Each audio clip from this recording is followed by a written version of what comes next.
Hello বন্ধুরা, আসসালামু আলাইকুম। আপনারা কেমন আছেন? আশা করি সকলেই আল্লাহ তাআলার রহমতে ভালো আছেন। তো বন্ধুরা, আমিও আল্লাহর রহমতে ভালো আছি। তো আজকে একটি কৃষি ভিডিও নিয়ে হাজির হলাম। তো বন্ধুরা, বরাবর মতো আপনারা যাতে কৃষিকাজ কিভাবে করবেন সমস্ত কিছু আপনারা আমাদের এই ভিডিওটির মাধ্যমে জানতে পারেন।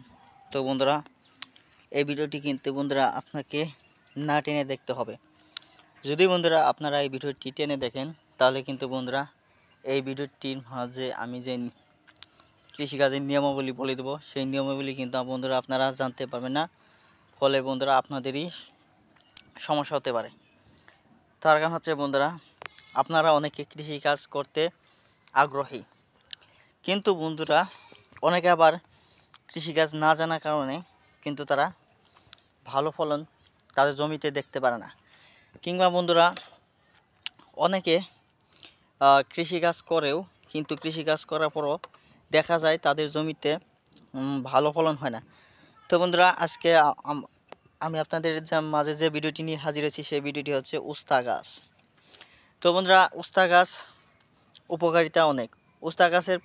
উস্তা যদি আপনি নিয়মিত খেতে পারেন তাহলে কিন্তু বন্ধুরা আপনাদের পেটের মধ্যে যে সমস্ত কৃমি সমস্যা হচ্ছে সেই সমস্ত কৃমি সমস্যা থেকে আপনারা খুব সহজেই রেহাই পাবেন। শুধু তাই নয় বন্ধুরা, আপনাদের পেটের গ্যাসের সমস্যা দূর হবে ইনশাল্লাহ। তো বন্ধুরা, উস্তা খাওয়ার কিন্তু উপকারিতা এমনি।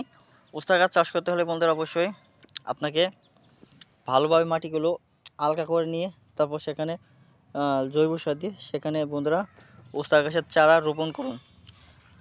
তো বন্ধুরা দেখতে পাবেন আপনাদের উস্তা গাছে যদি ভালো ফলন না হয় তাহলে বন্ধুরা আমাদেরকে কমেন্টের মাধ্যমে জানিয়ে দেবেন, আমরা আপনাদেরকে আর পরামর্শ দেব না। ধন্যবাদ আপনাদেরকে।